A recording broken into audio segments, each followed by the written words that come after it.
قم يا رسولي شل قولي وارسل، بيان صادر من حروفي والقي لا كل شاعر له بيان يوصل برقية إصدار البيان بالتفصيل.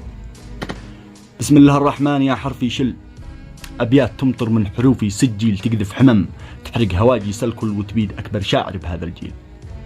دي هاي سه قد التحدي ينزل لكن ويتحمل عذاب التنكيل. تنويه لا تنحط بموقف مخجل لا كنت مش قد النزل والتعزيل. ومن يخاف يبقى فقط متأمل يفعل له جاسه إيقاف التشغيل ويشاهد الحرب الذي بتحصل. دماء من راس القوافي عتسيل، أشتي أرى نار القوافي تشعل تقدح شرر ما ترحم أحد وتشيل نووي حروفي جاهز إنه ينفل والهاجس تخصب وقيد التفعيل ومن تعامس هاجس يستقبل تدمير شامل يمحي اسمه ويزيل. والشاعر الواثق من اسمه يقبل من شان بسوي لشعره تعطيل طلاق لا كلبش حروفه وقف الملف شعره وارجمه في برميل وامر غمثه بالتراب واجح في القيفان شعره وارغمه بالترحيل لينزلوا شاعر ولو من جوجل. هذا إذا الشعار فعلوا تحويل يأجم فصيح القول ويعيش الذل لا قد نطق لسني حروف التأويل.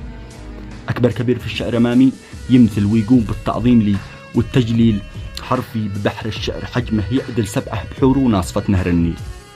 شعاع شعري نور في ليل وظل وانتو أمامه من تولى قنديل يا كل شاعر شد حيلك وابذل أقصى جهودك والتزم بالتهليل عجل بردك لانت شاعر عجل واقطب ولا داعي لكثر التأجيل.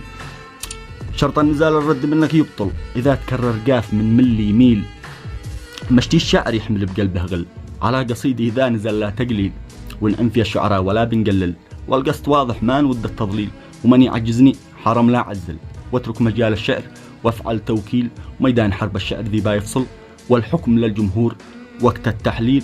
واختم بقولي بالصلاة واكمل على حبيب الله صاحب جبريل. تحياتي.